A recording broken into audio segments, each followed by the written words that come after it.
You are a business owner. You're running businesses. Who do you think you are to run a business? And I had this. Are we not terrible? Our own enemies. Just not kind to myself. Just being like, what the hell are you doing here? Are you fooling other people? Are you doing that thing again? Are you pretending?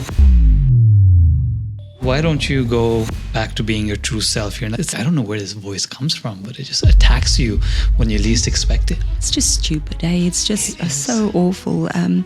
But we've got that power of manifestation to just say, yes, you are a businessman, or you really are. And the nice thing about having a few miles up my sleeve is to look back and think, hey, you've done that. Is this in line with my values? Is this in line with where I want to be? Is this in line with creating opportunities for people? Is this in line with living excellently? And if it is, okay, you've got license to move up a little bit.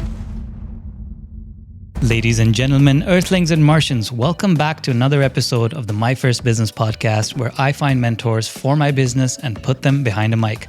Each conversation is designed for you, my dear listener, and myself to help us improve our businesses and feel a little less lonely on this turbulent journey. My guest today is Diana Geldenhuys. I really hope I'm saying that right. How many entrepreneurs do you know that start a business because they wanted to be closer to their mother?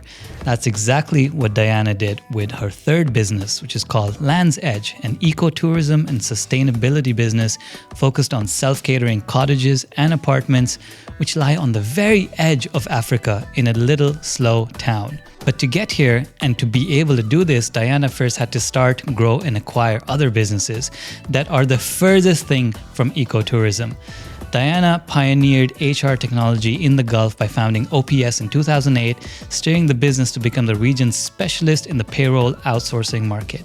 She then acquired the Gulf Solutions Group in 2011 with its flagship product, gulfHR, where they interface technology and HR solutions. She's undoubtedly the queen of HR in the region. I had a lot of fun teasing the wisdom out of Diana, as I do with all my guests. We traveled to many territories in our conversations. We talked about the early days of building a business and avoiding speeding fines on the way to client meetings. We spoke about the recent glorification of young entrepreneurs and what that means for older entrepreneurs. We talked about Diana's succession plan and how she's going on about it. Diana talked about the turning point that made her rethink her thoughts on wealth and happiness. She shared her experience of burning out and living a whole period of her journey in fear. We spoke about not being raised around entrepreneurs as middle-class kids and how that affected our journeys and our feelings of being imposters. Diana shared a beautiful way to think about your legacy and so much more. Diana is an absolute sweetheart. Sitting in the room and having a conversation with her felt like a cool ocean breeze. And upon listening to this episode, I had a ton of goosebumps, and as I thought deeper about some of the points that she was making. I hope it does the same for you. So without much further ado, here's Diana Geldenhuys on the EO series of the My First Business podcast. Enjoy. Today's episode is brought to you by Entrepreneurs Organization, or EO for short. Since its inception in 1987, EO has evolved into a vibrant global network now boasting 17,000 members across 60 plus countries. Now, just in the UAE, where they've been active since 97, it's especially impressive. They're approaching 150 members, representing an average revenue of $120 million and a combined workforce of 31,000 employees across diverse industries like technology, healthcare, logistics, real estate, jewelry, media services, beauty, food and beverage, and I really could go on and on. EO's strength lies in the support and the opportunities it provides. As an entrepreneur, I understand how solitary this path can be, and that's where EO UAE comes in, offering these invaluable resources through its robust calendar of events, workshops, networking opportunities, and a mentorship program that pairs you with seasoned business leaders. So if you're a business owner in search of a supportive community, rich with networking and structured support through accountability groups and mentors, then EO might be just what you need. Curious about EO? Stay tuned for interviews with EO members on this podcast, including today's guests, just so that you can get a sneak peek of what's in store. For more information and to apply, check out the link in the show notes.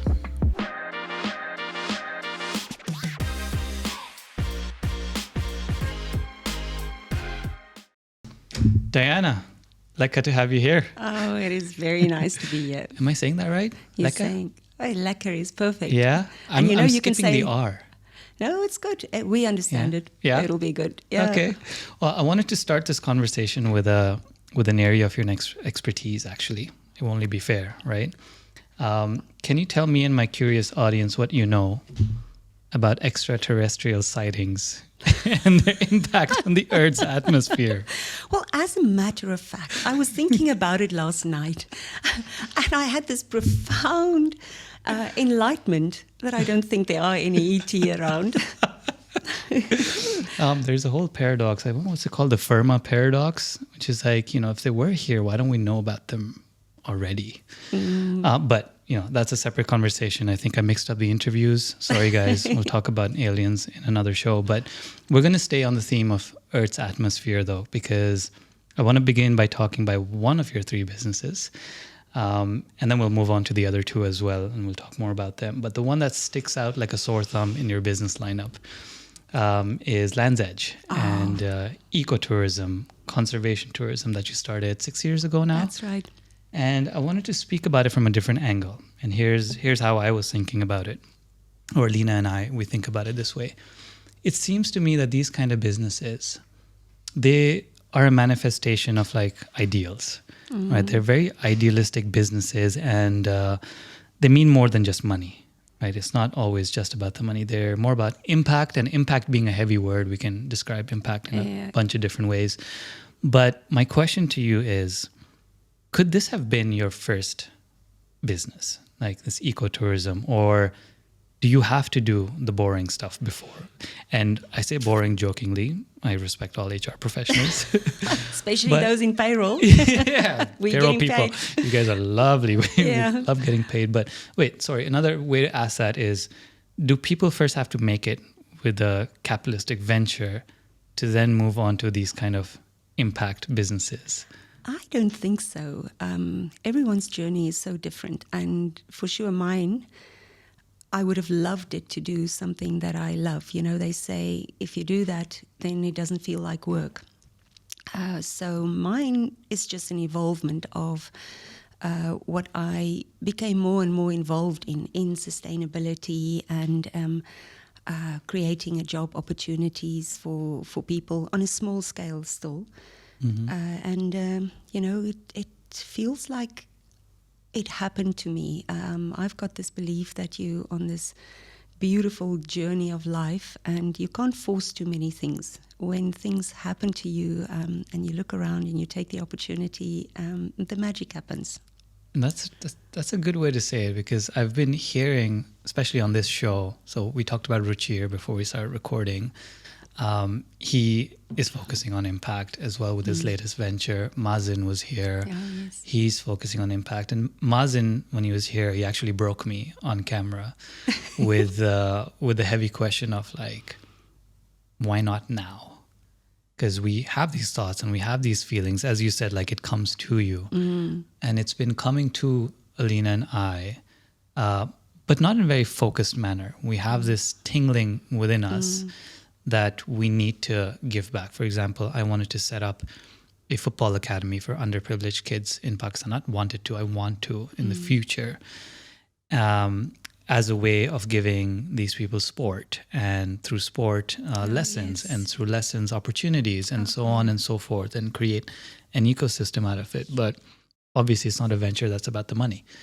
And the typical thing that you hear is, go make your bucks first. Oh, and then you've got money to give back to philanthropy or something like that. Yeah, like take care of yourself first, Yeah. and then take care of others. How have you felt that throughout your journey? No, it's a little bit like nourishing your body. Do it every day in a little bit, in whichever way, because then your capacity grows. So if you take care of things here in Dubai, if you can join something small so that you can get experience and grow, and so it would be a natural thing to go and take that to Pakistan. Yeah. So sustainability for me was just something that I was interested in, and I started by just conserving things at home and then moving a little bit further. And I believe it starts, it doesn't have to be a one impact thing, like you make a decision now, especially if you know it has to be in the future. You are doing things right now at the moment, so you've got your mind focused, laser sharp focused on making this business work. Yeah. So, it's good to start small. Yeah, even if it's just having conversations, right? So I play football pretty regularly, and there's a guy there that I found has coaching licenses.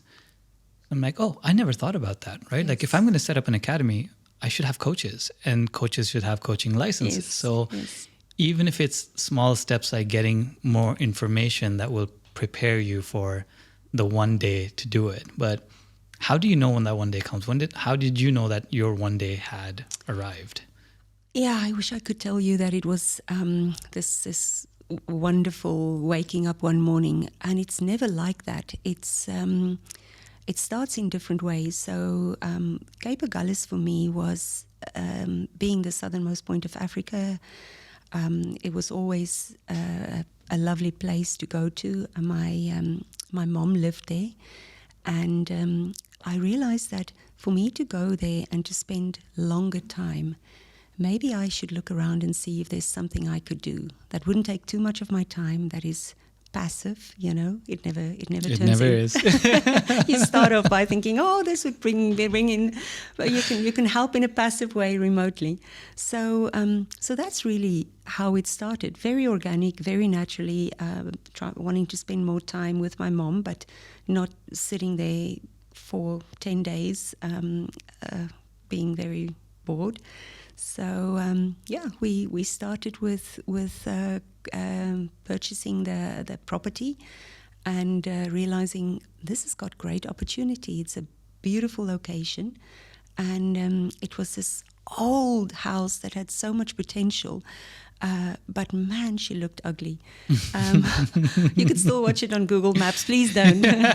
If you type in, I wish Google Maps would update it. And then we converted that. And then as we go along, we realized, but this has got great potential for sustainability. So full confession, it didn't even start off as a sustainable kind of a concept. So again, You're just scratching your own itch. Yeah. So it's really moved into we can harvest rainwater, and then South Africa, with the situation as it is at the moment, we've got to have solar, and then why don't we plant veggies and herbs there, and why don't we have our own lavender that we can put on the people's pillows and so forth, And their tea. Yes, that's right, the rooibos tea, Yeah. That's amazing. So it almost felt like things were happening one at a time, and you happened to be in the right place. And it's so funny because your motivations are always, like you said, one of the things you said, you want to spend more time with your mom. Mm. And when you think about that, you don't think about an ecotourism business. You think about spending time with your mom. Yeah. And that leads you to, like, your brain starts working in a way, I'm guessing, like, how do I make that possible? What are the routes to spending more time with your mom? Yeah, and she loved the idea, and she got involved, and it was actually very nice to see, So where we are at the moment, it's a project that sometimes when work gets a lot here, and I want to switch off, I call the guest manager, and there's always a laugh, and the cleaners there always has a little song, and she sends me little clips and things. It's a project for me that is a love project. Yeah, that's really great. I'd like to come see it someday. Oh, I'd love you to come. In fact, I'm going there next Friday because we are launching Unit 7, which we called Flame Lily. It's named after all the indigenous flowers there. And we've the guy that is designing it for us, he's got a boma outside and an outside shower and all in light of the whole thing about eco-tourism and things. Yeah. And he's super excited to launch it. He's even switched off the cameras. He said, I'm not allowed to see because I've got cameras all around, that I can see from here. He said, not allowed to see. We're going to do the full reveal. So I'm so excited about going and there. And that's happening this Friday. Next Friday, yeah. Ooh, better send me pictures. I will. Or videos. I will. I told you and I warned you I'm going to be jumping around timelines. I also wanted to find out if something is true. Or not true, but to the extent of which it happened. How many in the early days of your business, we're talking HR, back to HR now, how many speeding fines did you pick up on the way to Abu Dhabi and back in your early days? Goodness, how... I contributed a fair share to building Salek. I can tell you that. When I drive through to Abu Dhabi and the toll gates, I think a fair amount of that is my doing. That's all I'm going to say. Yeah, just to paint a picture for the audience, and you're going to add more color to it. But the way I imagine it is you're up early in the morning. Sheikh Zayed Road, there's this loud car of yours just going through Abu Dhabi, processing payroll in Abu Dhabi, heading back in Dubai before the afternoon for the next client meeting. Is that how it was? Pretty much, or on the phone, thankfully hands-free. So full disclosure there as well. It wasn't on that, but... There'd be more fines for that. Black points as well, yeah. But it was more trying to take that hour and a bit, and then you don't realize if you've got a really nice car that it sort of creeps up and creeps up. Yeah. Yeah. Well, I'm glad you kept safe. And thank God for Zoom and internet now that we can do these things without moving around too much. The commute to Abu Dhabi now is so rare, actually. We don't need to go there so much. Do you still have clients there? Yeah, we do. We do, yeah. Do you want to actually, before we get into a bit more about gulfHR, might as well bring this up now. We're talking about it before this too, and we both don't know how we're going to answer this. Age bias, right? So the way I was thinking about it, I'm in the middle of that sandwich in the sense that I'm neither old, I'm neither young, I'm 37, which is, nobody wants us. We're not very attention grabbing. But if you look around in the media now, it's this massive glorification of young entrepreneurs, kids in their 20s, quitting university, starting their ventures, becoming millionaires and billionaires, and, covers of the magazines. They used to be kind of reserved for more gray-haired individuals. Let's just say it that way, right? Mature, wise, people who've been there, done that.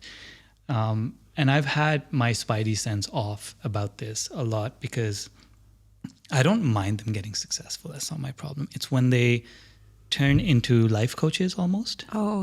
Thinking they know it all, eh? The know-it-alls, because I remember when I was in my 20s, I felt like I know it all, and I know that I was full of shit back then. And there's moments in life where I think your cerebral, your thing expands is around the time of, let's say, marriage or having kids or, parents getting older and stuff like that. That improves your mental capacity in so many different ways. They say your frontal cortex only connects when you're about late 20s. Early 30s. Yeah. And now we have this swath of young people not just telling us how to do business, but also telling us how to do life. And it's kind of drowning out the people that I want to hear from. The people, and I've told Alina this all the time, like one of the reasons we started this podcast, it's not to talk to old people, but like talk to wise people. And for me, wise is someone who's been there, done that. Been through the ringer a bit. Yeah, they've seen different phases of life, right? They've had chances for growth, which you don't when you're in your 20s, unless some tragedy happens. So what do you think is driving this kind of fantasy or fantasism about these young entrepreneurs, and why aren't we hearing from wiser people anymore? I wouldn't be able to say what drives the young people, but what I can say is that I notice, especially in Dubai, how young the population is. And I agree with you. The youngsters come in and they are so incredibly brave, and just do it. So I respect that part of it. Same. I think they awesome. Also, a lot of them are kids that didn't grow up in their own country. Maybe expats or third generation kids, 2-3 countries. So got some good experience there. What I do notice is I went to the rugby last Saturday. For anyone that is listening, South Africa. Bokke? The Bokke, the Springbokke. They're playing the finals this Saturday against the All Blacks, the Kiwis. So for anyone that doesn't shout for South Africa, please do. We need all the help we can get. Yeah. I looked around. It started at 11. And I looked around, and there was a sea of young faces. And me and my friends were the ones there that were, I guess, some of the older ones. And I was actually so surprised, thinking that Dubai is possibly, if you do a sample, is possibly 30s, late 20s, 30s. So we as a generation, I believe, is almost on the way out. Lots of people lose their jobs if there is an economic downturn. My experience of it, though, is in the early days when I had the business, people used to say, "Can I speak to the boss, please?" And I said, "You can speak to me," without saying I'm the boss. And they said, "No. Who's the guy? Who can I speak to?" So it was 2 ways, you know. And I'm not gender biased or age biased at all. Whereas now the tables have turned completely. It is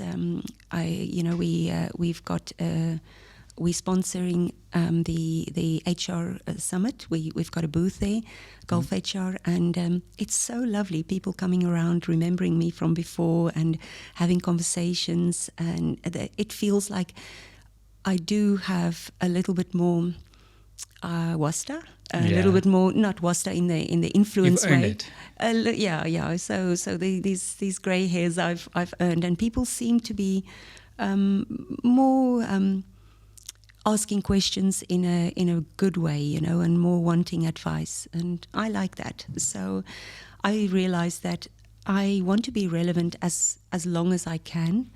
But relevance lies in really understanding the other person. So if I'm sitting here thinking I've got this wealth of knowledge that I'm going to disseminate and share, I'm going to lose whether you are 20 or whether you are going to be 70, you know, I'm going to lose you. It's really finding out what is it that person is on about, wants to know. Yeah. It's a two-way street almost, right? And that's has to be, hey? And there is a rebellious nature in all of us when we're young, right? Like, why do things the way they've always been done? And you're too old to change your ways, but here we are, and we're going to change the things.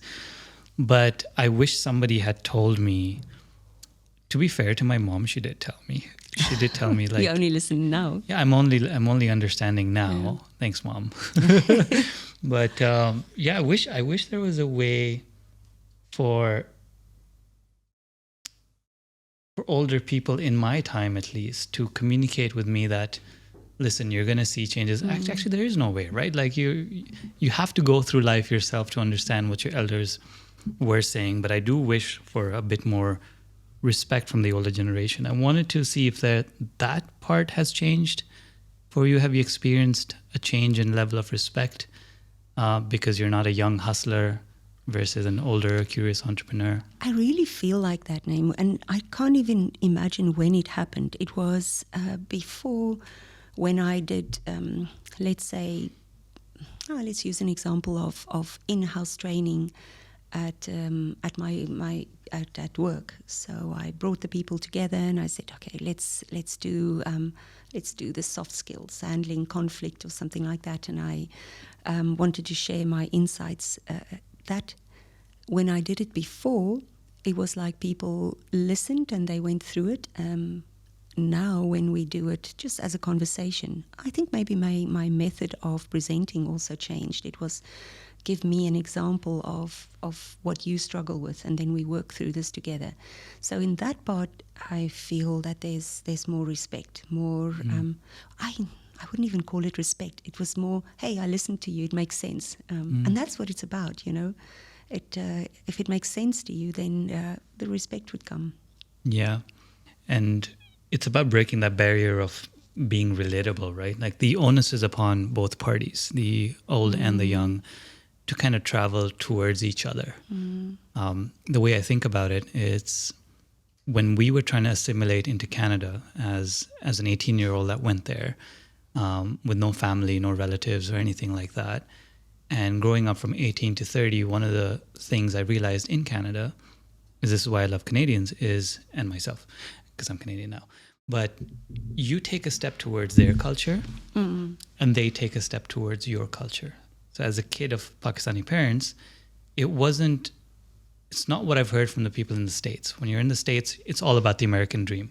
We don't care where you came from. You're now us, and we're all just... And you've got to be like, do like us and be like us. Be like us, do like us. But Canadians are very different in the sense that so what are your festivals? Why are you eating this? And they're very inquisitive, curious, and caring, and not superficially. They're doing that to really understand you. So they're taking a proverbial step towards you, and you take a step towards them. In the same way, I find that if there is more of that between older people and younger people in business, and what I also want them to understand, like I had Sasan on, Dr. Sasan's been running his business for 20-something years, 24 years.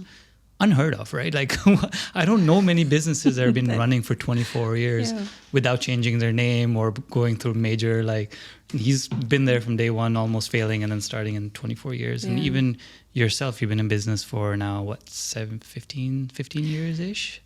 gulfHR started, or our parent company is Gulf Solutions Group, and that started in 1998. And then in 2003, they got their first client, which was Adnec in Abu Dhabi. So it's been going for a long, long time. I acquired Gulf Solutions Group in 2011, but I do not really want to do the math to calculate backwards, but let's say 2003, which means 20 years now, Right, and like people need to understand that the longevity, even 20 years, is no easy feat. I don't know many businesses that can do that. The ones that have done that, they were started a long time ago and they've created their space. But when you're a 20-year-old and you've been running something successfully for 2 years, you haven't earned the kind of scars and the stripes to be on the cover of magazines. And that's just a personal thing. Like I don't disrespect the hustle. I know they're trying really hard and they're doing really well, but there needs to be a bit more humility on like, what can I learn from someone who's been there before me? And I guess that comes later in life. Well, it reminds me of something. Weren't you a hustler at 12 years old? What can you do? What? Tell me a little bit about Hey, this is reverse research. Tell me a little bit about that. I want to learn a little bit about that. No. What happened? I've always been a bit of a hustler. It must have been. It must be in your DNA if it was at 12 years old. You know what? It's kind of like your ecotourism thing where the opportunity just presented itself to me. I just happened to be in possession of the resources. So when I was 11, I was one of the first people in my class to get a DSL connection. Remember those things? Oh, yeah. Bing, bing. Yeah. Isn't it those you had to connect it and someone had to hang up the phone because you couldn't use them at the same time. Yeah. Now I sound old. But we had those, and I had a CD writer. Remember those things? Oh, I do. Or a DVD writer. So I'd be pirating a lot of stuff. And I'd be downloading illegally episodes of seasons of TV shows. How clever. I know, and I'd be watching them for myself. And a friend of mine got wind that, I've been watching this. He's like, can you give it to me? I'll pay you 10 dirhams. He said that. I didn't ask him for money. He said, I'll pay you 10 dirhams. A good friend would have been like, no, don't worry. Yeah. A good hustler would have been like, sure, 10 dirhams. Yeah, let's do it. So I hope you were the hustler one. Yeah, and it was complete arbitrage. I didn't spend a single dollar myself. Yeah. Dad paid for DSL. Dad paid for the DVD writer, and I got Dad to pay for the CDs as well. He had no idea I was running an enterprise. What you were doing, yes. Yeah, he was running bootlegging on the side. Bootlegging on the side. So Sony, if you come after me, you have no proof. This is just words. Yeah. This is so awesome. So at 12 even, eh? Yeah. 11, 12. Yeah, 11, 12. It was here in Dubai. It was here in Abu Dhabi, yeah. Abu Dhabi. And then even at 16, we started organizing these barbecue events. How do you guys say barbecue? You say braai? Braai? Yeah. We did some of these braais, and like I invited kids, but they had to pay to come.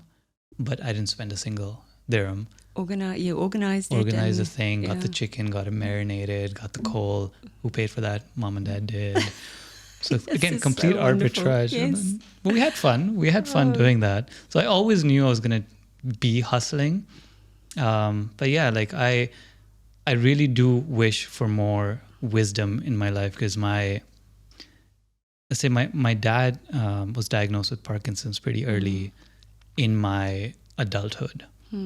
And it was a moment where that was the age where dads and sons really bond.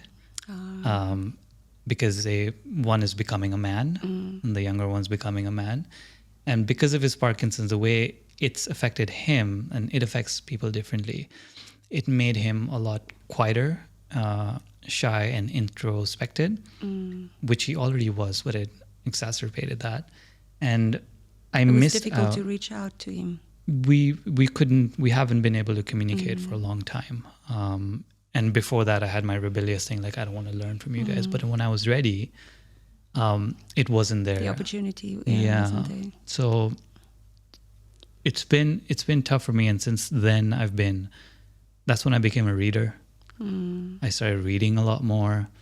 I love my mom. I talk to my mom, but she doesn't have the context of becoming a man, the things that men need to become. And so she still offers help to this day, but it's a very different thing. So I've been looking for male role models in my life. And as a young kid, I didn't have a lot of that. So podcast has been my thing. I give a shout out to Tim Ferriss all the time, because he's like an elder brother. And I've looked for these figures in my life all the time. But the thing about I don't know enough is still there. And that's what I want to see more of. So I want to ask you also, has it affected you negatively, like being an older entrepreneur? Is it getting harder for you to be in business as an older person? Like, where are you seeing the gaps created because of it? Yeah. What are you missing out on? Hello, everyone. I want to take a moment to share something that's really, really close to my heart. As you know, this podcast isn't just a series of episodes. It's you and I getting mentored by the wisest of the wisest. Each episode is crafted with care, aiming to bring not just stories, but wisdom and insight into the fascinating and sometimes lonely world of entrepreneurship. This is more than just a podcast. It's a personal mentorship session recorded on camera for all of us to learn and grow together. And this is where you come in. If any episode has resonated with you, your subscription or your vote means the world to me. Every subscription lights a fire inside of me and fuels me to keep delivering content that I wish had existed before I started this podcast 2 years ago. So I humbly ask for your support. Please hit pause now and find that subscribe button on YouTube, Spotify, Apple, wherever you're listening to this. It's a small action for you, but it means everything to me. Thank you for being a part of this community and for your support and for choosing to walk this path with me. Stay curious and stay inspired. Thank you so much. I hope that I would have the presence to know when I need to step out, that I don't hang on too long. And but as of now, I feel like I have the sense to know when I should stop, and before you just ran yourself until you couldn't do it anymore. You just went go. So I do feel like this last year or so, it became easier and more enjoyable. Before it was like you got to be successful, you got to go full out for it, and now I've got the ability to stand back a little bit and enjoy it. And I hope, listen, I don't have a 10-year plan anymore. I have a shorter timeline that I think I want to achieve this, and then let's see how I can hand over, how I can do the succession. And I'm planning it now. What's going to happen after me exiting, and figuring out, would I like to be on contributing on the board, as a coach, as a mentor. I haven't got the answers yet, but it's a really lovely space that I find myself in now. Mm. Can we talk about that then, the succession plan? Because we're young business owners. We're only been in business 4 years, but we do want to get out eventually. Yeah. When that time is, we don't know, but the business has served its purpose for what it is now. But if we're prescient and we go into the future, we see ourselves getting into that exit strategy of some sort, whether we still retain ownership of the business but hand it over to a general manager, or we completely exit from it. It's yet to be seen. But how are you thinking about it? Like, what goes into succession planning? Like, what are some of the questions Alina and I should be answering for ourselves in terms of time, what your role should be? So if you could expand on how you're thinking about succession right now. Yeah, I'll only share my thinking. I think everyone's journey would be determined by their circumstances. So firstly, there's no age. I would recommend that if you want to do that, put a number in, or a date. If the business reach this amount, then I'm going to start looking at exit, or by this date. That was something that I did. In fact, I did it in a physical way. I actually put a number in an envelope and I put it in my safe box. Nice. And so that's just something that was visceral for me, that I thought is gonna help me, and it does. I sort of every now and then I think there's that little envelope in the safe box. And the other thing is, I started just reading books about what happens after you exit, because that's another thing that you need to have a plan after. It doesn't matter what level you are at, what generation you are at, but there has to be something more exciting after. Now, my more exciting isn't necessarily I'm going to save the world, or I'm going to do that or that. It's still vague, but I know that there is going to be something after, and that's, I know it's going to formalize as it goes along. And then another thing. So is it that you have some sort of a blurry picture? It's nebulous. It's still there, and it's. I know it's going to crystallize at the right time. I'm a firm believer of life happens when and as it should. And I think in my younger years, I was trying to force life. I was trying to say, if I work hard enough and if I do this, success will come. Of course, you got to work hard, but it's going to happen anyway. The world, sun comes up and the sun goes down, no matter how hard you hustle during the day. So at some point, you just got to say, "Hey, let it be." And the same applies for now. I can't say what it is going to be. I know that it is going to be closer to the values, the things that I like. So it's nice to do a little value exercise ever so often, in whichever way. There's so many things on the internet that you can do, or EO helps us quite a bit with just figuring out, is your value still the same? And almost visualizing this, dreaming about what would it be like. I know that people are talking about manifestation and all of those kind of things. I think there's a certain truth in that, in sort of... I bought into that stuff. Because totally, based on my own experiments. Yeah. Even for the bad stuff. I know it's like manifested because I've been thinking about something bad happening, and then the bad thing happens. I haven't... I do like to read about it, but I can't call myself even... I've got an interest in it. I can't even call myself a hobbyist in it, because I read about it.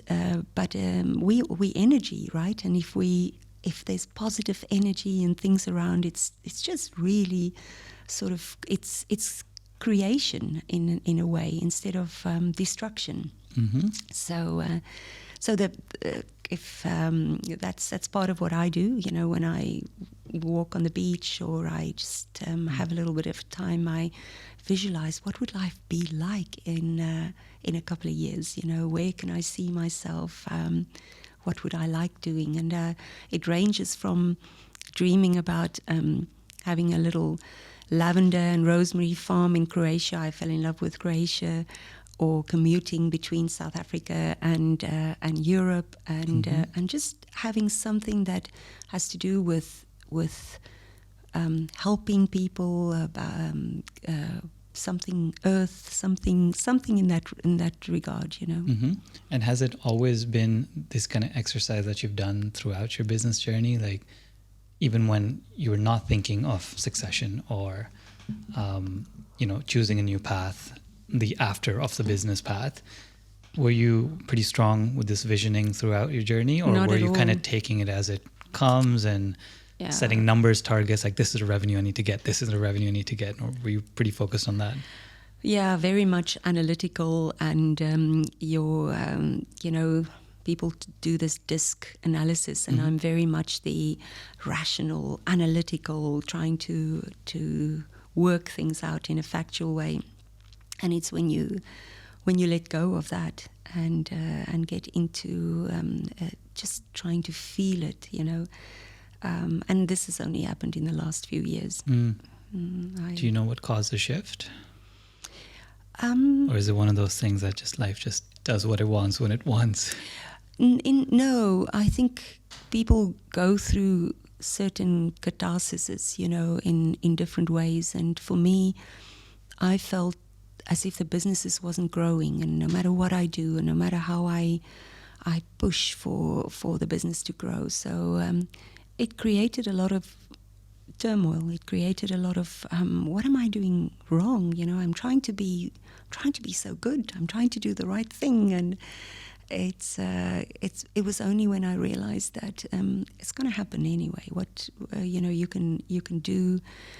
You can do the right things. Of course, you're not going to develop a six-pack as a guy if you don't go to the gym. But if your DNA isn't to develop a six-pack, no matter what you try, so just be the best you can. And that's helped me quite a bit. It's helped me with acceptance. I think we put the bar so high on ourselves. I wonder if you and Alina, I sense that you guys do a similar thing, I'm smiling because I'm going to throw the rest of my preparation out of the way, because this is something very been on our mind for a long time, right? What you said about acceptance and realizing who you are and what your values are, and are you living them out, or are you following what you think your right brain is telling you to do? Exactly, yeah. And even though we discussed me being a hustler from an early age, I am not that. I just find myself in opportunities that way. And when they do show up, I take advantage of them. But inside, Alina and I are very much in accordance to what you were saying, a bit more, we're not chasing our $1 million. We're not chasing the big mansion. I've never wanted a sports car. I've never thought of wealth that way. I've never thought of wealth as a way for me to get comfortable. I'm comfortable wherever you put me. Because the things that make me happy don't cost a lot of money. I love music. I love playing guitar. It's cheap to enjoy those things. Yes. I'm not a big foodie, so I don't like to travel for food or have expensive food. I like playing football with my mates, and that's, it's you meet them in the park and you just have a wonderful evening. I can walk 3 hours in Barcha Pond Park and be okay, and I don't have to be in Central Park. I can be in one of our local parks. So Alina is the same way as well. Something happened to us when we moved to Dubai, and we got surrounded, and both of us are very easily influenced by external our environment, whether it's people or media. We pick that up and we make that, that's how we should be. Yes. Right? If we want to be successful, and this is why it goes back to me talking about why I need wisdom, is because what you've come to realize is something that we're searching for, that life happens to you. You can't force it. And we've been forcing it for a long time, trying to make our mark, but on the inside, we are these kind souls. We're not, the industry that we're in, we've been advised wrongly to be sharks. Oh, yeah. Be very sharky, be very strict with your clients, get the biggest deal that you can, pay your people the least that you possibly can, cut corners. Yeah. And this just doesn't sit right with us. And that's like, we see other agencies growing, and you know, some of them do it properly, some of them do it properly. But yeah, there's a lot of shady practices that we're just not going to do. And we've been advised a bunch of times by different well-meaning people. For you to be successful, you got to do that, eh? Yes. Yeah. And hence my first question to you about, like, do you have to do that idealistic business before you make it, you know, quote unquote. So I want to jump into a bit more into this realization for you. Was there a specific turning point or a moment with your business that made you feel this way, or change your thinking about? I think the UAE being so progressive, but with progression there comes a bit of a ruthlessness as well. Yeah. You know, so you enter into the market, and it's hard. It's really hard to do business. I think it's difficult for people to land in Dubai. Very few have an easy start, regardless of business. Just adapting to the pace and to everything. I spoke to somebody yesterday at the conference who said they've been here for just over a year, desperately unhappy. He's trying to establish a business. Great industrial psychologist, you know. You could think why not? He said it's just too hard. It doesn't gel with who I am. He wants to be what you are explaining, and I think deep down, what I'd like to do, and I believe that we are known for as in gulfHR and in the payroll company OPS as well. It's you could be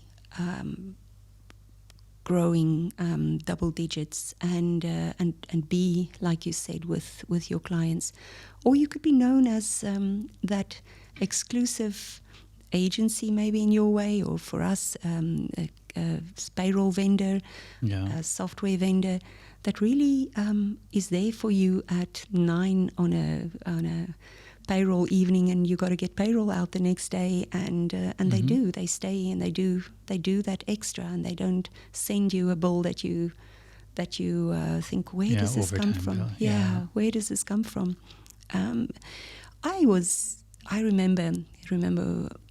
I've been here for many years, so I came in 1998. We came as a family, and the first couple of years was very much like, I want to be like everybody else. And you arrive and you're never like anyone else. There's always going to be people ahead of you, and there's always going to be people behind you. But being young, you looked at other people's homes and you wanted that. And the cars. Oh, the cars. And then everyone has a jet ski and a boat and all of that. And it caused me misery. It was comparing yourself? Comparing yourself, you know. And I think what worked for me is I went completely the other side. So I'm a little like you, and Alina, as you explained as well. I really don't need a lot. I find myself perfectly happy with doing little things, you know, like what I consider not expensive things, swimming or surf skiing or paddling and it brings me a lot of joy. So quite the other way, the minimalist way. And I think that also, I think it was Steve Jobs that said it's only in the future you look back and you can connect the dots, but you don't know as it happened why it is like that. And I look back now and I can see the dots connecting. Maybe that was why I'm into sustainability now, the minimalism that time, where I realized this excess is going to drive me crazy, you know, and striving for it. So, interesting how your journey unfolds. Yeah. I mean, we're in the middle of that transition that you probably were a few years ago, where, you know, the way I think about it, 5 years ago when we came here, so you're 98, my 2015, was it 2018? We arrived, we lived at hotel apartments, we lived out of 2 suitcases, we couldn't commit to a long-term lease until we figured things out. We were eating 2 dirham meals just to save and be careful, right? Just it's not that we couldn't afford it, we were just being very careful. Because you didn't know what was going to happen. And we're cautious people, both of us are cautious people. We look at worst case scenario and we plan backwards from that. So even though I could have gone to Spinneys on day one and done my groceries there, we were really careful. And yesterday, so Lena's sick in bed, and we were just having all these existential talks as we do regularly. And I told her, I'm like, remember 5 years ago, we wanted everything that we have now. We live in a beautiful house. We've got, a 5-bedroom house. It's a villa. Our families can come and visit whenever they want. We drive the car that we want. I actually shop at Spinney sometimes. I'm like, and look at us, we're still miserable. Like everything we thought we wanted, because we were looking around and we saw everyone else had these things. And we just had this discussion about like, okay, let's look at those people that we were looking up to again. And then we realized, like, I don't want that life. What we want is more inner peace. So we're both creative souls. She expresses creativity through writing. She's a great writer, and I really wish for her to become an author at some point in her life. Later, when she has a bit more wisdom, not now. You'd be surprised. Let her do her musings now. Yeah, I guess. And I'm more creative, like from a music perspective. Like I want that to be a part of my life, and it always has been. But in general, we have a creative base to us, and I want that to be our base, not the how many things we can acquire over time. So, I mean, it's a journey. It's a journey, right? Absolutely. There's a book about to leave Earth one day with net zero. To leave Earth one day. With a net zero in your bank account or a net zero financial situation. That means to live and give everything away. That there doesn't need to be an inheritance. Now, this is shocking, especially for the cultures that are here, Arab, Indian, Pakistani. You have to leave a legacy. You have to leave money behind. No, this is an interesting concept, net zero, that give it away to people. Can't take it with you. Well, give it to your family while you can still see them enjoy it. Now, it's an interesting concept because I love that. I'm in fact in the process of helping my daughter get citizenship in Greece. I hope we can do that next year. Yeah. Well, we're in the process of starting that. I hope it works out, because that's what I'd love to give her, the property now, not one day when I'm no longer there. So I'm actually really buying into this. How can I balance my life What's the name of that book? Oh, I'll look it up and let you know. Yeah, but okay. Net zero is the sort of the phrase. Okay, net zero. Yeah.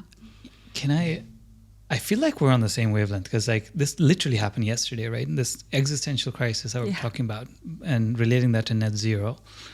When I was saying to Alina, like, we have assets that we have, and we're saving them for an imaginary period of time, 60, 65, whatever it might be, but we're suffering throughout that way. And part of the suffering is our family suffering too. So my mom and dad are based in Pakistan. As I was telling you before we started recording, I could be spending more time with them. They could be spending more time with me. But because I have my hands in so many things here, trying to create my wealth. Time, And I keep trying, like, just one more year and I'll have enough, and then one more year. Oh, we got to hold on to this because that's our safety nest for when we're 60, and when we have kids and their education and stuff like that. And we just hold on to the resources that we have that will make not just ours, but our family lives a bit better. Because it's a future, right? You got to live for the future. Got to protect yourself for the future.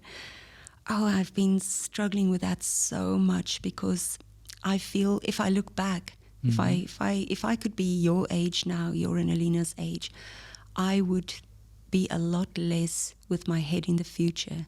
For one day I save up, or I live conservatively now because I want to save up. Yes, of course, you won't splurge I summed you up. You're not that type of person that would just go, rampant. Go for brunch or... Yeah, or Yeah. but if brunch is your thing, and or anything, and you feel like do that, but do it in moderation. You know, I wish I could have done that more when I was in my 30s. And Edith Piaf, you might not know her. She is a French singer, and she sang no regrets in French, no regretter rien or something. I might pronounce it. I'm famous for pronouncing wrong, and it's beautiful. And you try to not think of regrets. But if you do what you're saying now, having asking older people for life experiences, that would be my one thing to you and Elena. Don't have regrets when you are 50 and 60, and you're not going to have regrets if you live now. If you bring your parents over, or you do that one thing, somehow there's always going to be, I don't know how, there's always going to be money, there's always going to be resources in the most bizarre way, but it is going to be like that. The universe works it out, doesn't it? You know, and I don't want to be sort of looking here and say rose-colored spectacles and say, oh, don't worry, Naeem, it's all going to be beautiful. No, it is going to be, you know. It is going to work out. So, and even if it's tough, it'll be worth it, right? Because you can't expect your journey on your sailboat to be without choppy waters and completely straight, and you never have to move your sail. If you're sailing from the tip of Africa to Sydney, you're going to experience some turbulence, but you've got to do that, you know. Yeah. That's how you figure out your own strengths, and that's how you figure out how to do life. Because if it's going to be easy, there's no point.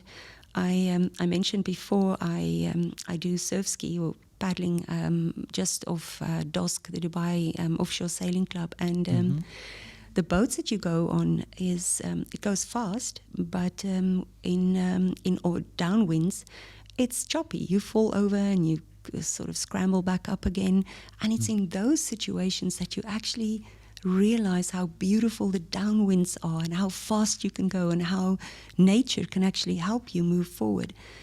But you got to put yourself in those situations. You know, you got to go out 2-3 kilometers in the sea to be able to come back out. Yeah. And if I were to stick close to the shore, which I actually really like because it's my comfort zone, you know, I'm never going to get there. You're never going to have those feelings of exhilaration. Yeah, I think like we spend so much time trying to avoid things that we fear that we're like holding ourselves from living fully, if that makes sense. And I'm just trying to think it out loud right now. It's like either we are running away from something or we're running to something. And I find like running to something is always much more beautiful because you're driving towards that. Versus the fear-based, like in business, it's the fear is like, I'm not going to be growing as fast like you were, or like no matter what I do, it doesn't grow. I'm fearful. Is my time done? Like, is my good luck over? Do I have to do something else? I don't even know how to do anything else anymore. And that fear does not help you with good decisions, because when you're fearful, quite the opposite, actually, isn't it? You make terrible decisions when you're fearful, aren't you?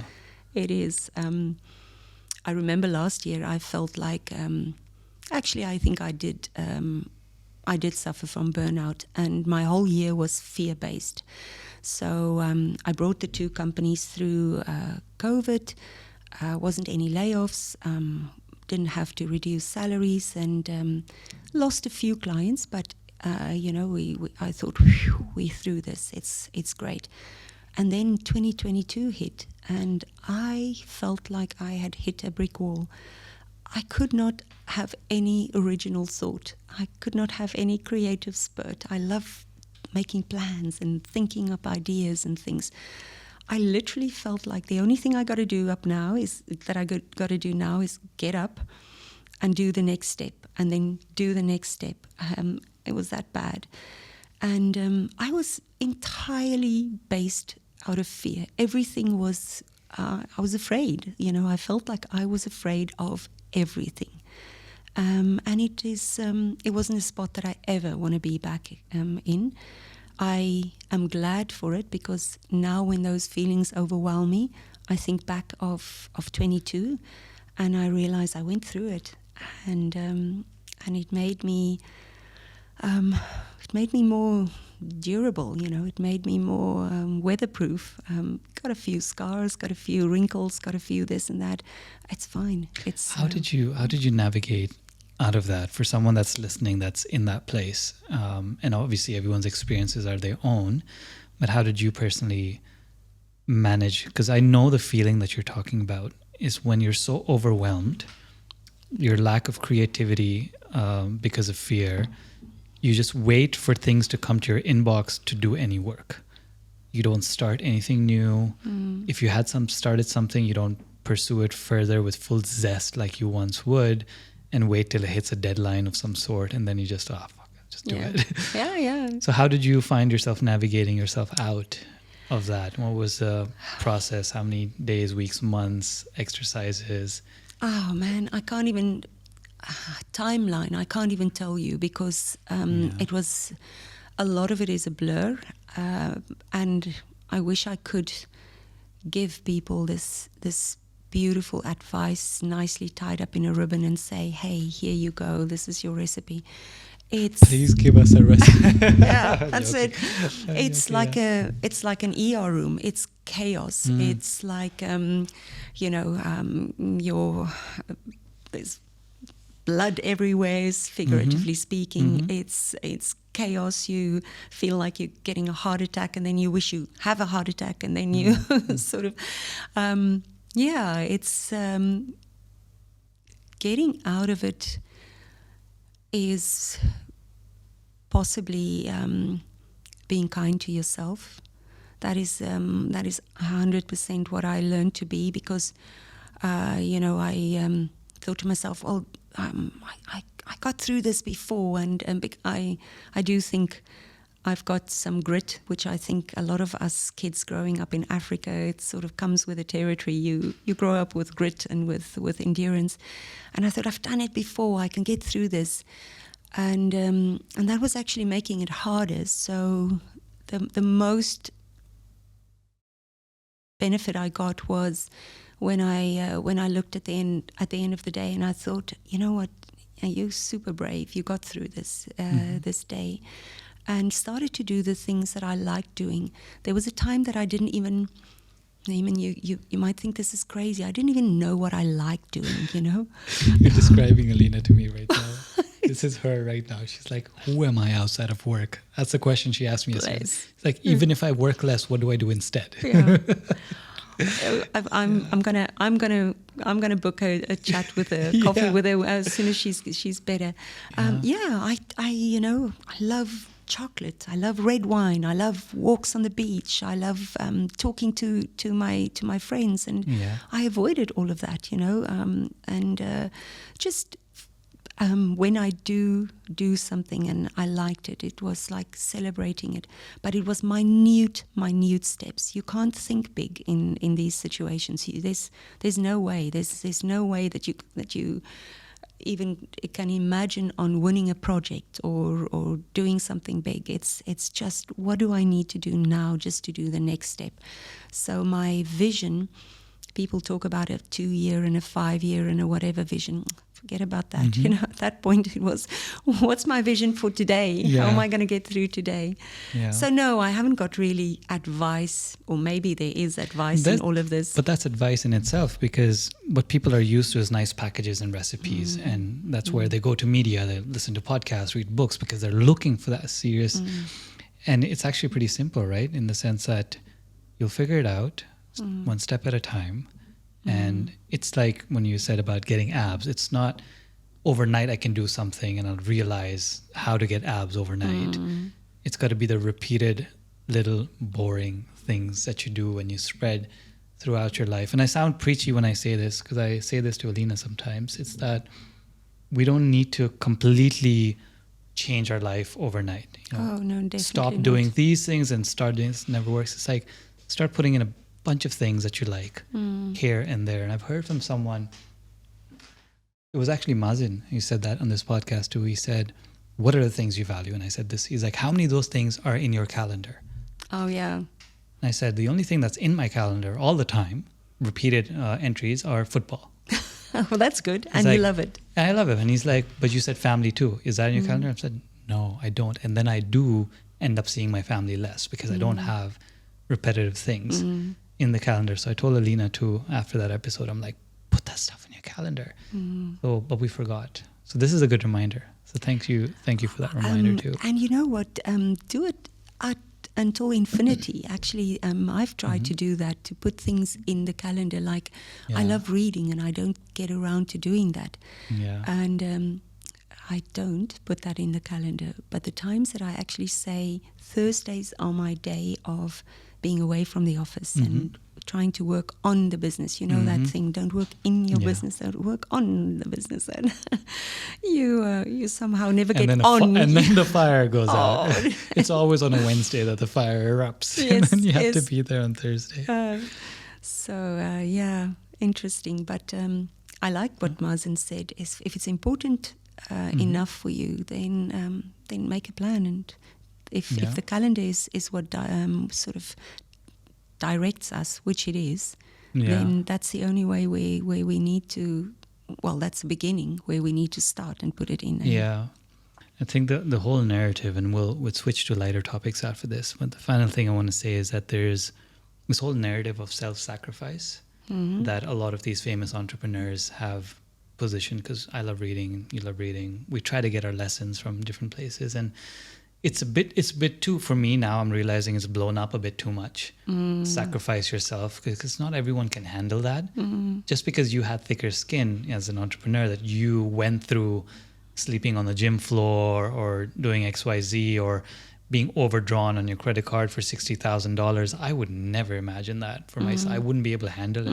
I'm not built for that kind of life. So just take that advice with a bit of salt about self-sacrifice and how much you need to kill yourself. And I like the be kind to yourself more. Like, I relate to the be kind to yourself more than I relate to someone that says, pick yourself up, brush yourself off, get on with it. There's no time to meditate. There's no time to do any of this. Just, you got to keep going. Yeah, and I don't think that necessarily is a key to being future ready or navigate the future. You know, maybe it was like you might have read biographies about Teddy Roosevelt and all those. I haven't read Teddy's yet. It's went through incredible hardships, and I agree with you. It doesn't have to be. Each of us are writing our own life story, and let it be a story that brings you joy. I love that. Hello, everyone. I want to take a moment to share something that's really, really close to my heart. As you know, this podcast isn't just a series of episodes. It's you and I getting mentored by the wisest of the wisest. Each episode is crafted with care, aiming to bring not just stories, but wisdom and insight into the fascinating and sometimes lonely world of entrepreneurship. This is more than just a podcast. It's a personal mentorship session recorded on camera for all of us to learn and grow together. And this is where you come in. If any episode has resonated with you, your subscription or your vote means the world to me. Every subscription lights a fire inside of me and fuels me to keep delivering content that I wish had existed before I started this podcast 2 years ago. So I humbly ask for your support. Please hit pause now and find that subscribe button on YouTube, Spotify, Apple, wherever you're listening to this. It's a small action for you, but it means everything to me. Thank you for being a part of this community and for your support and for choosing to walk this path with me. Stay curious and stay inspired. Thank you so much. I love that. I'm going to talk about EO as a topic change.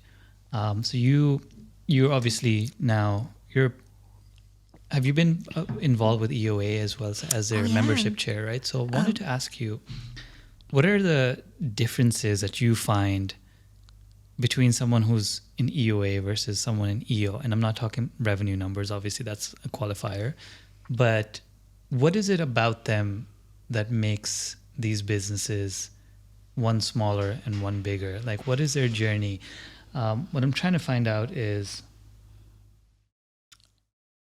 is it the qualities of the founder that you find similarities in? It's a very open-ended question, and I'm figuring out the question as I'm asking it. But my end goal to find out is what keeps some businesses small, maybe small and happy, small and miserable, either or, and the others At bigger. scale. Yeah, the others at scale. What is that key factor, right? Or a few key factors? Yeah. So I was an accelerator, and I graduated and moved on to EO, and I was there for about 2.5 years. I loved the journey, loved the learning. When I started the business, the payroll business back in 2008, I didn't have a clue what I was doing. Wide-eyed, bushy-tailed, thinking, I'm going to nail this. This is going to be easy. Got a few good clients and then moved on from there. But it was only really when I went into the EOA program that I started to understand the discipline. Now, the reason I'm saying this is I don't know whether, the whole debate about nurture or nature. Did you grow up to be a entrepreneur? You that hustled at whatever age, and then even at older, it's not even, you don't even feel like you like to do that, but it just comes naturally. Is that nature? And then when something like EOA comes along and puts that nurturing around it, rounds you up to actually scale, it's an interesting debate, because where does it really start? A lot of second generation businesses have both the nature and the nurture from a young age. You learn to do business on at your father's knee, or or your mother's instruction, and there's a certain benefit. Of course, there are those that are not interested, and so be it. If they're not interested, let them not. It sounds to me as if you didn't have the luxury of having a dad that was in business. Neither did I. I come from a very middle-class suburb in Pretoria, where everybody was so homogeneous. We all spoke Afrikaans. We all did the same thing on weekends and went to church, the same routine. And there's not many people. In my school group, I think there might be 2 people that are in business. So how the heck did it happen? That I went into business. A long-winded answer to a question of I don't think it is EOA and that can scale you into a business. You got to have it in you to be able to scale. Yeah. It can give you the rounding. It can give you the finesse about that, and it certainly taught me a few tricks. Taught me a lot about networking as well. I'm very much introvert, and think. Same. Yeah, so it's in an extrovert's world. It's quite hard, eh? Very interesting, because I sum you up as well as somebody that loves people. So I'm struggling with this. I really, really like people, but I'm not energized by people in a funny way. How do I need to be alone to fill my little tank. Interesting dilemma that yes. Introverts are in. Introverts that like people. It's great if you don't like people, man. Exactly, right? Yeah. It's that's a lovely thing. Like, I love people for who they are, what they can teach me, and how fun I can have with them. But then I need space, a ton of space. Yes. Yeah. And then I miss them when I'm alone, but when I get with them, it drains my energy. Yeah. It's like a bath plug. It's like a moth being attracted to the flame, right? It's, but yeah. So for example, this nurturing ground, it's like sports analogies. If you take a football player that's a young kid who's got that natural talent, they get into the right academy. Their natural talent's not going to improve, but they're going to learn to be in the system. A bit better, so that they can progress in their careers and go the right way as well. But most of their coaches would say, like, I didn't do anything to him. He just came like this. Or she just came like this. You know, she was talented from the time she walked in when she was a 7-year-old. Yeah. And now she's playing for first team and she's captain and whatever else. And, you know, it was my academy, but this is its own thing. Him or it's it. Yeah. And then there's the others that come a bit rough around the edges, and you need the academies, the sports academies to kind of give them that. But yeah, the people that we end up, that become legends are the ones that are natural at something. And the same thing with sports too, right? Like some of these greatest athletes that we see, their parents were not athletes. Yeah.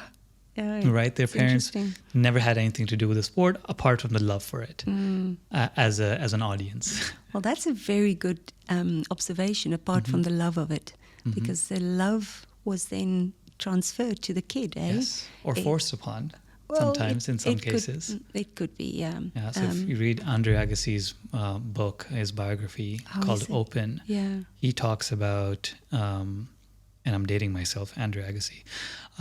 I know he is. He hated it. He hated tennis from a young age, but his father would force him to do rep after rep, day after day. Oh, dear. Throughout his career, he never liked tennis. Even when he was at the height of his career. Didn't like it. How fascinating. It's just something that fit. And contrast that with David Beckham, which a name is that again. We all know whether he liked the sport or not. The other way around. His dad forced him, but he also loved it at the same time.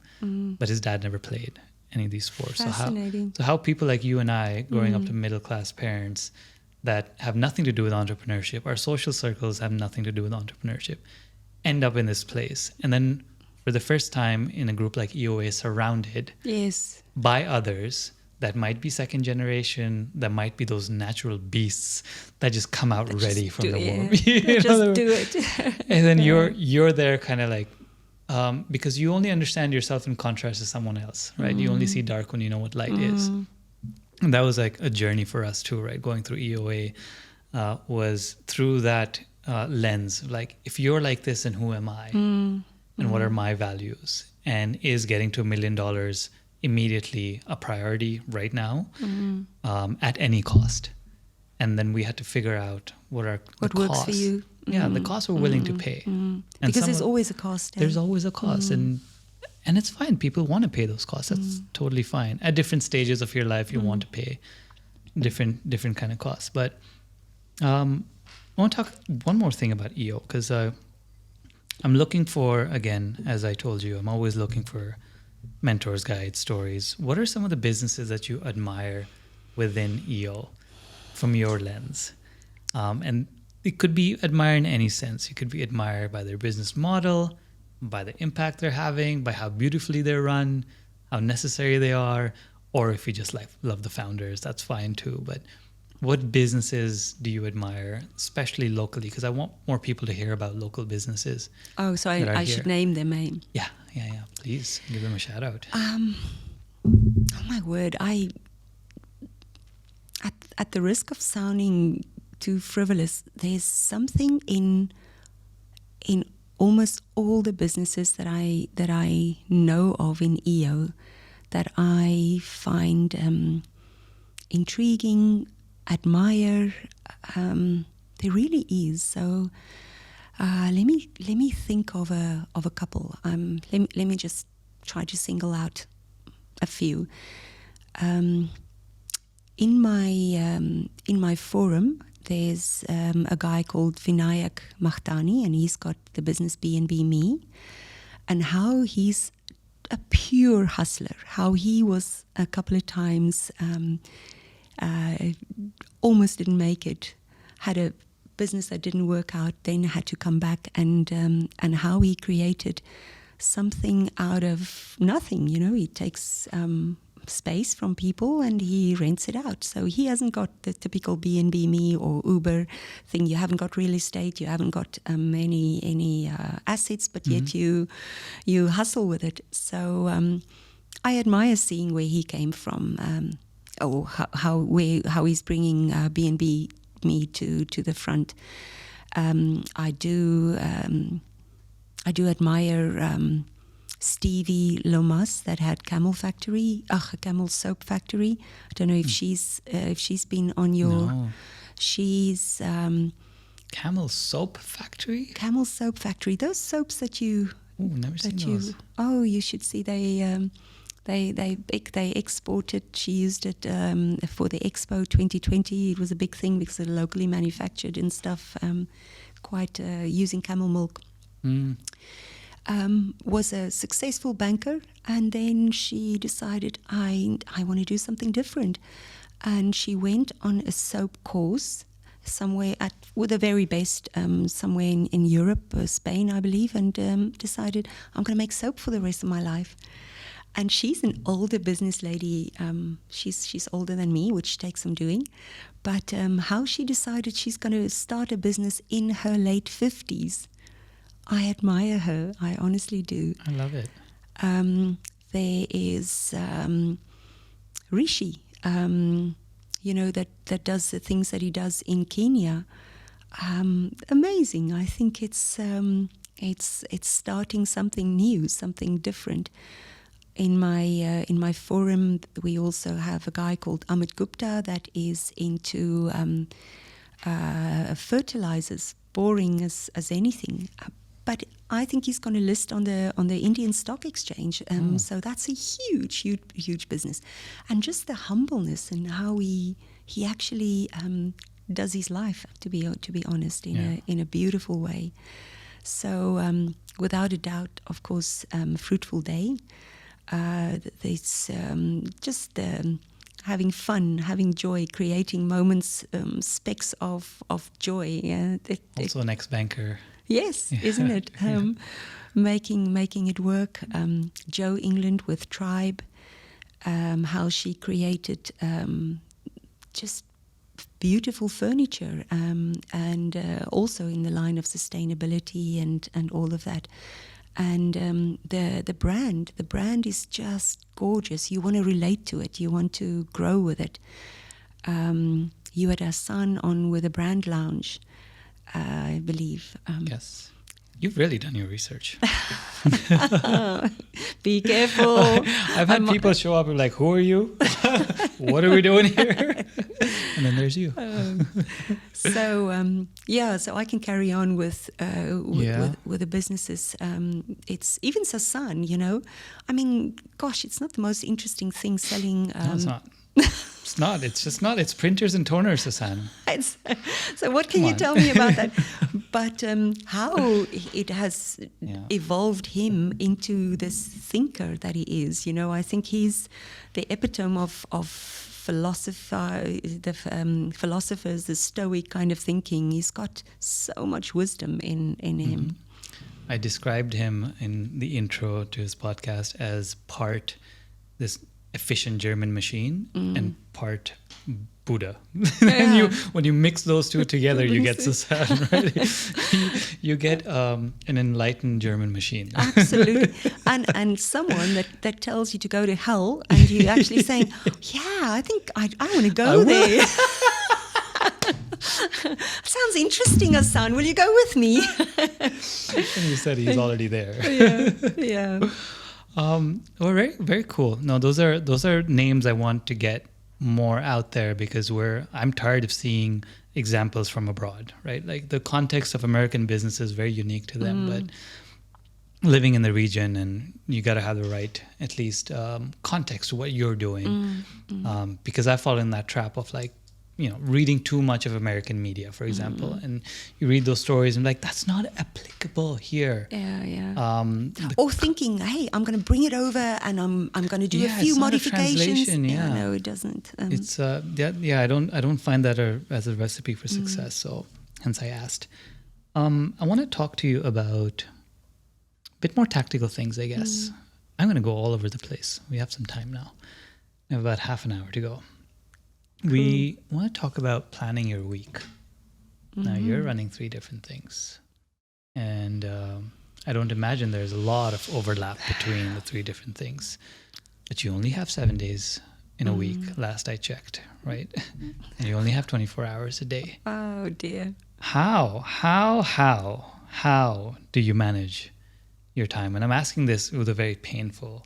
I know, I feel pained as well, just thinking of how the heck do I manage it. Yeah, but what makes it okay? What makes it easier for you? Is it that hour on Sunday where you sit and plan the whole week, even though that plan's going to be thrown out of the loop on Monday? It just makes me feel as if I've got things in control. So planning, a little bit. Yeah, how do you look at, let's say, week by week? We may talk about month to month, quarter to quarter, but week to week, how do you plan to be present and ready for all three businesses? So time out is something that I feel works for me. So if I get into midway through the week and I realize I've put too many things on, I'm going to do it on the weekend, I got to scale back, and I got to just throw things out that doesn't work for me. I like aligning it to priorities, to say, well, what are really my values? And just sort of keep this in the back of my mind. And then when I feel overwhelmed, or because normally the to-do list is just way, way too long, I look and even tick boxes. Is this in line with my values? Is this in line with where I want to be? Is this in line with creating opportunities for people? Is this in line with living excellently? And if it is, okay, you've got license to move up a little bit. So part of that is doing that. I also really try to be home when it's still light, because I think the moment you stay at the office or stay at work and you get outside to go home and it's 7:30. Yeah. I've lost the day. I feel like you're so exhausted when you get home. So that discipline I try to keep and leave at a certain time. Like 3 or 4-ish, 2, 1, 12. 5-ish, 6-ish. I'm still not there at 2. Try to do this in Canada. The sun goes down at 5. So you're already dark. You get to work and it's dark. You leave and it's dark. And it's dark, eh? Yeah, in the winter. I can't imagine. Yeah. We're lucky. We're really lucky here in the UAE. Sunlight, yeah. So the planning, writing things down is important for me. Putting it in a calendar. We spoke about it earlier on. What I do less of, what I should do more, is put your social things or your block of times in calendars, which I don't do as regularly as I should. And then sometime on the weekend, I take time out to just think about the week ahead. What is it that I want to achieve for this week? I really break it down in smaller pieces, and I find that works for me. For the rest, it's sort of week. It's so different. Weeks go by, and one week is a crazy week. Yeah. Do you have separate days for the different businesses? Do you operate in that way, or is all three, if they need attention on the certain day, they all three get attention? They all. It's for me. It's a relationship like with kids or with family members. They're not going to ask you, I want time there and there. I've got certain routines, like Land's Edge doesn't take a lot of my time. The guest manager loves running it. She loves doing her own thing, makes decisions, sometimes runs things by me. But so we have our regular chats every 2 weeks. We have our regular sort of a sit down where it's in a proper format. But other than that, as I said, sometimes I just call her and ask how are things, and she's a talker, so she's forever ready to just talk and can carry on forever. So that's a joy kind of a thing. But the other two businesses, I'm doing shared services with the businesses, so we in the same office and we share our accounting and our HR, the overhead functions, those supplementary functions, which works really well for me because everyone knows what everyone else is doing. And then we've got the office in Karachi, that I sometimes visit. I really like visiting Pakistan. But no, there's no certain days for certain things. The only thing that I really try to keep to is Thursdays is a day away from the office. I manage to do that maybe once every 2 weeks, bi-weekly, but I want to move to that being just a my day. Yeah. I want Alina to hear that again, because I've asked her to block at least one day off where she doesn't respond to Slack, client emails, employee stuff, to just be, because naively, as you mentioned in there, we kind of put it off to the weekend. Like we'll do the big thinking, but by the time the weekend comes, either we're burnt out, or we have social commitments, or we have the guilt of working. Like it's a beautiful sunny Saturday, and I'm gonna get on my laptop. And just to make ourselves feel better, we go to a nice cafe and do it. Exactly. But at the same time, it's still a fucking chain that we're tied to, right? That we can't get rid of. Absolutely. But yeah, having that one day, like I think it's a solution. We just have to do it, right? Like when did you start doing that? Was that much later in your journey, or from the start? For me, it was necessity. It was last year when I spoke to you about my journey last year. I just had to. I came to Thursday and the week was too long. I just sort of had to have the time out, and I used that for that time just to get up later or to just be at home, and now I'm trying to. I feel that it actually is. It's thinking time. You're creating space for yourself. Are you very strict with distractions? Do you keep your email off during that day, or you check in here and there? Oh no, on Thursdays it's nice to keep the email off and to just. And the other thing actually that works very well for me is. At a certain time at night, it can be 8 or 9, I go and charge my phone in another room and I forget it there. Actually, some days I even put it on airplane mode, because I realize even if my daughters have to get hold of me, it is something. They can call me on the landline, which I don't think they might have to dig up the number, but. Is anything that important that I can't hear it the next day? And that's really an important thing you've got to ask yourself. Both my daughters are adults now, and how old are they? They're in their late 20s. Oh, so yes, and nothing has ever cropped up that they needed to call me urgently at midnight. So that's what I do. Cool. I've toyed with the idea of getting 2 phones.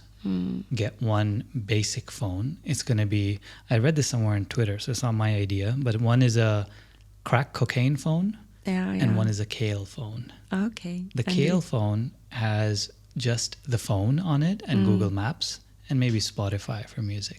Just those 3 things. The basic things. You can travel with it, and that's about Nothing else. It has a different number, and that number is only available to family and my closest 5, let's say, friends for emergencies and anything else. Then you've got the crack cocaine phone. It's got the YouTube, it's got the Instagram, it's got everything that will distract the hell out of you. It's got email, it's got Slack, it's got everything, right?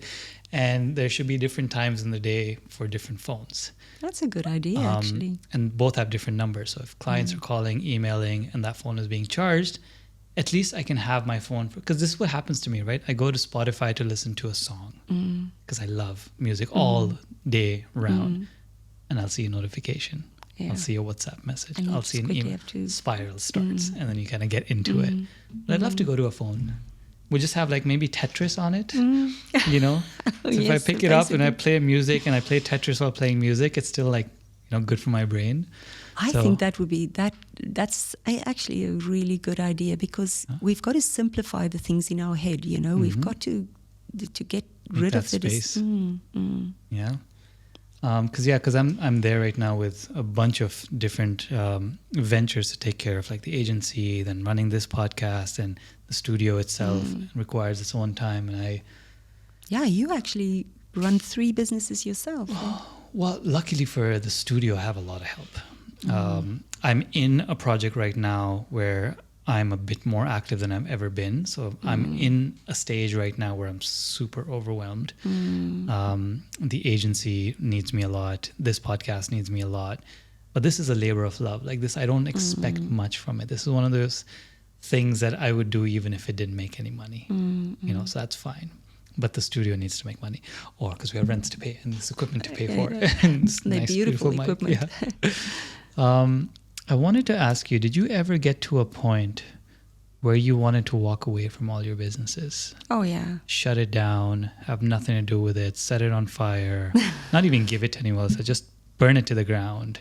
All of the above, and just walk away from it. Yeah, How close have you come? Yeah, well, actually, a year ago, I actually was at a point that I almost sold gulfHR to competition. I'm so glad I didn't. It's a relationship, right? So whether it is your parents, your wife, your brothers, your kids, you get at a point that you want to murder them. Has it happened with you? More times than necessary. More times than necessary. That's what relationships are about. And we are foolish if we think that business is not an entity. It's almost like we got to have a stuffed animal there and say, this is gulfHR and this is OPS sitting in a seat there that you can actually give it identity, you know, not even a mascot. Because, you're going to love it at times. You're going to hate it at times. You're going to want to just walk away. You're going to threaten to kill it, to yes. burn it to the ground. All of the above. It's a relationship. Yeah, I know. So I made the analogy once that it's like it's a newborn baby and you don't understand because it doesn't speak your language and you don't speak its language. So when it's crying, you don't know what the hell it wants. Does it want milk? Is it being itchy? Does it need a diaper? We don't know. Yeah. And you do everything. You do everything in a frenzy, yeah. And then you don't know which one of them worked because you did it all. So true. So when it happens the next time, you can't tell. I mean, they're coming up with AI now that can listen to a baby's voice and tell exactly what they want. But you know, it's like that. But I like the relationship kind of thing. It's work, and I like the mascot thing. Like actually give it life. Like you are this thing, and you right now are upset at me for some bloody reason. and I'm maybe upset pick it at up you. and give it a few whacks. Sit there in your corner now. Yeah, Rishi said the same thing. He's like, there will be a moment of time where you will fall out of love with your business, and that's natural. A moment in time? Bless him. Rishi come. only had one moment. And you know, because when you're a new entrepreneur, you don't ever think about that. No, this is for life, you know, for better or for worse, till death do us apart. Excuse me. So I like your analogy. This is a relationship. It is hard work. It is just hard work to keep the love in it. Totally. And you know, we every relationship, as hard as you think about it, has an end to it. Whether it is people move on, you know, they die, or for whatever reason, a child. It's not like that a relationship ends. They move on and they create their own life, and it's a different type of relationship. So you got to think of business in this way. Even if you sell the business, it will create a life of its own and carry on, and you're gonna have a different relationship to it. Even if you close the business, even if you the founder passes away or whatever, there is an exit at some point in time, and you have to realize that, because I think it helped me not being too serious with this business. So no matter what happens, I'd love to exit on a high note. Of course, all of us do. Yeah. But whatever happens, it's realizing that while you're in the situation, make the most of it, and don't take it too seriously. You know. Yeah, I like that. Don't take it too seriously. I'm a constant worrier, as I imagine you might have been too. Worry about everything under the sun. And I feel like it just flows better when you don't. We just need a reminder every now and then, exactly the way you said it. I want to talk about, we're talking about falling out of love, but what about falling in love? Forget love, maybe too strong of a word. In those moments where you're getting traffic fines, or not, because not enough speed cameras, when did you first realize you're onto something good? With entrepreneurship, when did you realize, you know what, I am an entrepreneur? Because you didn't come from that background. You didn't grow up thinking you're going to be an entrepreneur. But what was that first moment of realization? And when I say moment, it's never a moment. It's always a series of moments. But when could you slam your fist to the table and be like, God damn, I'm onto something good. I'm doing something right. I feel more as if I have to fight the imposter syndrome, that people say, man, you're successful, look at what you've achieved, and you still feel like that kid in the middle class suburb in Pretoria, South Africa, thinking, it's just luck, or it's not such a big deal. So I'm not... to this day, I don't feel like I can say I'm an entrepreneur. I know I can, and I say that to myself every morning. Yes, you are, but it's more the doubt of am I really, and what constitutes success, and can I be a successful entrepreneur? Even when there's moments such as when I was invited to be a keynote speaker last week at the Global Payroll Association that came for a symposium, or present or having a booth at the Shrim is next week at the HR conference. You got to have achieved something to be able to put, well, for one, it's hell of expensive to put a booth up, and so the evidence is there, but I still feel like when you look in the mirror and you're that tiny little kitten, but you got to look at that lion. You got to think, it actually is the lion. It's not the other way around for me. Yeah, I'm in that place with you. In fact, I think it was last week. I looked at the mirror, not proverbially, actually. It was after brushing my teeth, and I looked at him like, you are a business owner. Like you're running businesses. Who do you think you are to run a business? And I had this. Are we not terrible? Our own enemies. Just not kind to myself, right? Just being like, what the hell are you doing here? Are you fooling other people? Are you doing that thing again? Are you pretending? Like, why don't you go back to being your true self? You're like, it's like, I don't know where this voice comes from, but it just attacks you when you least expect it. It's just stupid, eh? It's just so awful.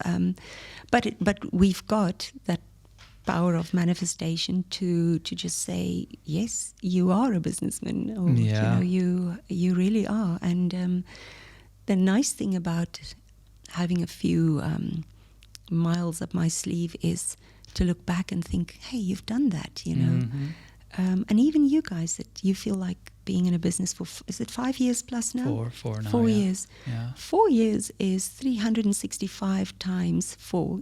It's more than 1,000 days that you've survived, and you've actually thrived in many ways. It's something. Yeah, I've told myself, I don't know why, I'll only be happy if it gets to 8 years.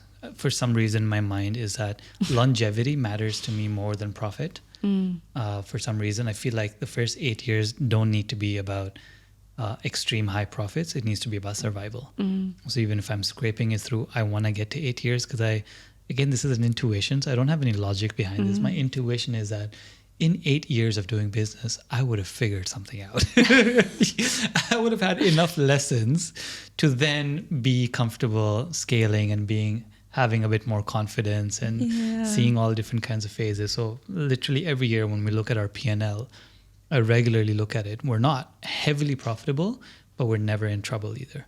Oh, that is something to be said, eh? Yeah, we just want to survive, which is fine. Even if I break even a month, 2 or a month here, I'll have my good months, I'll have my bad months, but just get me to 8 years. I wanna do this for 8 years. I love this 8 years. It's so random. It's not 10. It's not 5. It's not. Yeah, it's so random. It's not a prime number. It's nothing. It's just nothing. 8. It's just 8. It's just 8.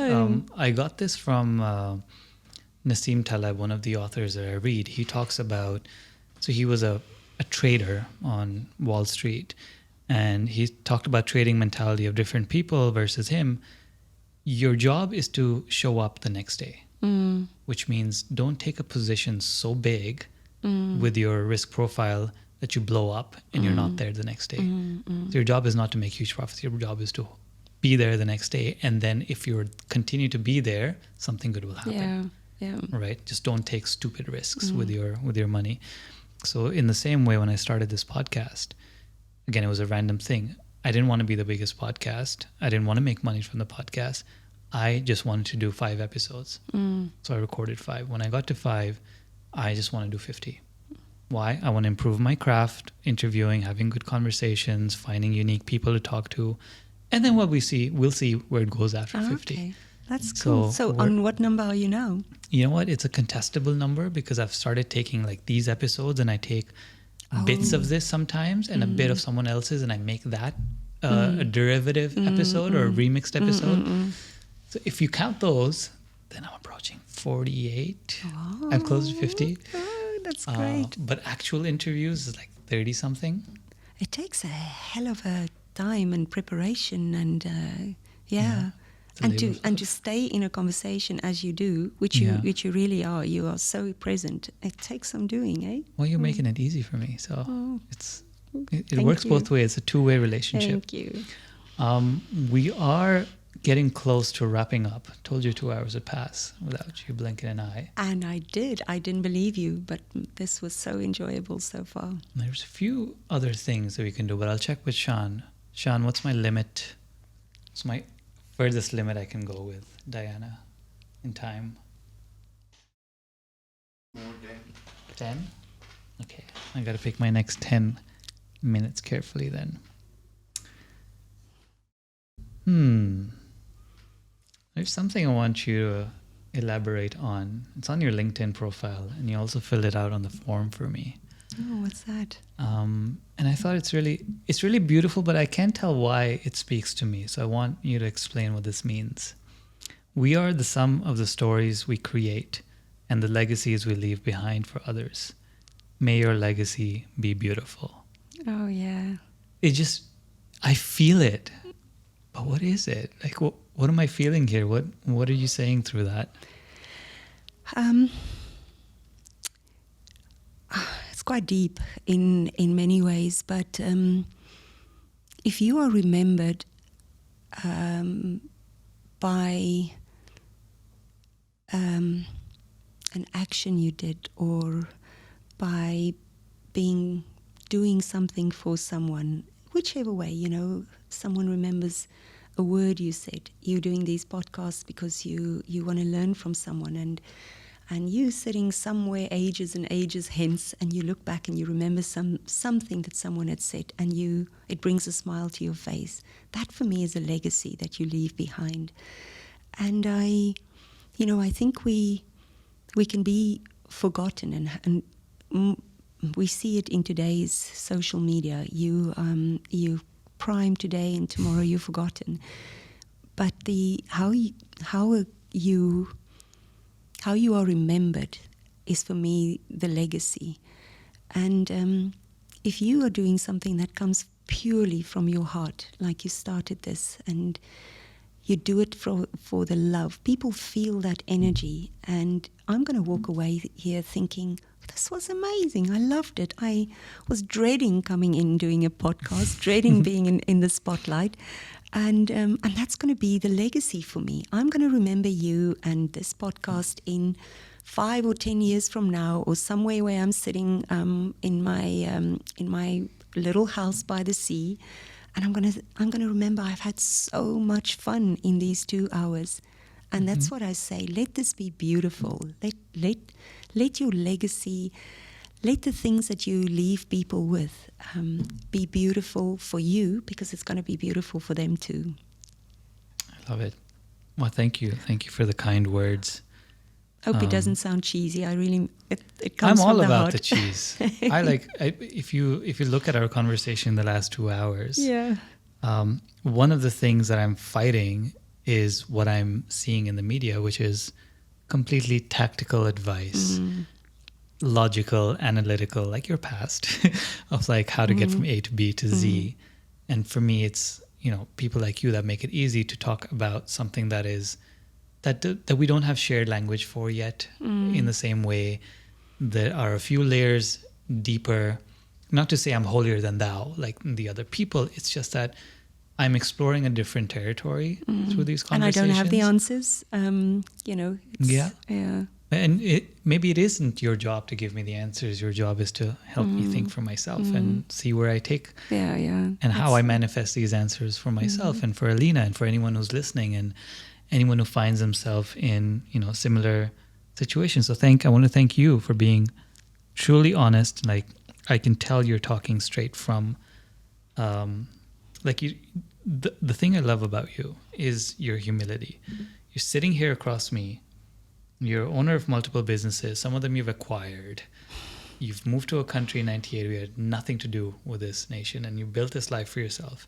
And you sit across from me and you're telling me, be kind to yourself. It'll all be fine. I don't know what I'm doing either. You've summed it up perfectly. Yes. I don't know what the hell I'm doing. None of us do, which I love.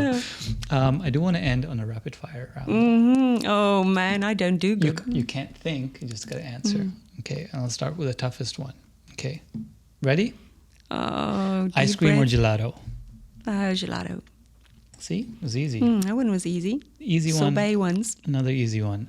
Exciting flexibility that leads to volatile results, or boring consistency that leads to sure results. Oh no, first one for sure. Yeah. You would be the same, right? Yeah. I mean, depends on different areas of life. I guess. But this is a rapid fire, so let's choose. Exactly. Spa day or shopping? Spa, for sure. I would have guessed that. If you had $50,000 to invest right now, where would you put it? Rapid fire. 50,000, I wouldn't invest. I would give it away. That's investment for me. If you weren't living in Dubai or South Africa, where would you be? Somewhere on an island close to the sea, whether it's Greece or Croatia or somewhere. Okay. Simple life. Simple, small little house, picturesque. Yeah. Have you ever heard of the Blanchards? No. I'll tell you off cam about them. Favorite Netflix show of all time? A TV show of all time? I don't watch a lot of TV. I would say House. That's so old, but I liked House. Never watched it, but oh yeah, the doctor, the cynical kind of doctor that gets the answers. Yeah, I've seen clips of it. I would enjoy that show if I watch it. We're the same. I don't watch a lot of TV either. The one book every business owner should read. Oh no, you can't do one. Give me a list. Give me a list of your. I'm currently reading Fall in Love with a Problem, which is great. And then there's a book about exit strategy that is written very simple. Lean was one that I thought at one point that everybody should read.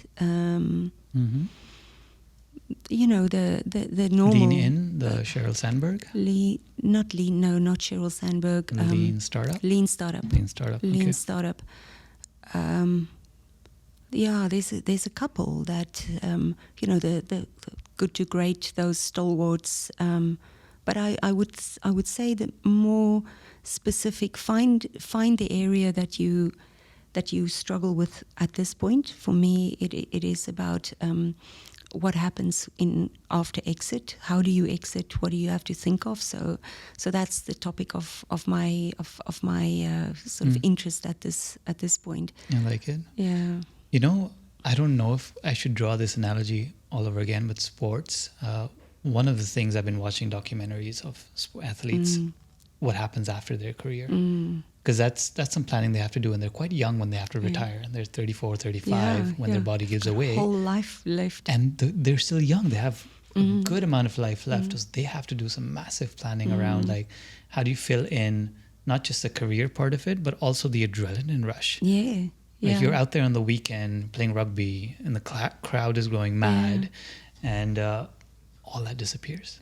Exactly. And it's just quiet at home. No one all the would time. even know when you walk into the store in a couple of years from now. Yeah. Exactly. So like preparing for that, and I wonder if even they can take some lessons from like business owners after exit too. Absolutely. You know what? My last question to you might have already been answered, but my last question that I've also borrowed from my mentor, Tim Ferriss, is he asks his guests, and I'm going to ask you, if you were to have a billboard on Sheikh Zayed Road, and thousands and millions of people drive by every day, what would you want on it? And it can't be an advertisement. I would like... So it's not an ad. Is it like a slogan, or is it like... You pick. It's just everything. What would you want thousands of commuters to see every day? I would say live excellently and care deeply. I think that's what I would want people to watch every day when they drive past for a period of time. Live excellently, whatever excellently means for you. For some people it might be, like you said, beautiful. It's not you, but other people like restaurants, foodies. Other people like travel. Some might do simple things, but live excellently, whatever is excellent for you, and care deeply. Care deeply for people, for yourself, the things that matter to you. I like it. I like it. I love it so much, because when people live that way, there's a certain glow to them, isn't there? You can just feel it being around them. You can feel that aura around them. And I'm sure you have, and I remember times where I've had that, but then it's work to keep it there. It's a lot of work to just keep it there all the time. Yeah. But I do remember moments where I've gotten that compliment, but it's not always there. It's so much work. But if I had that on a billboard, I'd remember it. Live excellently and care deeply. I like it. Well, thank you so much, Diana. I loved it. This has been lekker. It's been very lekker, know. Yeah, it's a perfect setup for a brie. My last question to you is, who are you going to shout for on Saturday evening at 11 p.m. Dubai time? Not the All Blacks. Right. Not the Kiwis. That's Bocas? The Boca. That's the best answer. The Bocas, not the All Blacks. Good. 100% the Bocas. All right. And we'll watch the game at the Brie. You passed the test. Excellent. Thank you so much, Diana. Thanks a lot. Thank you so much. Loved it. Awesome.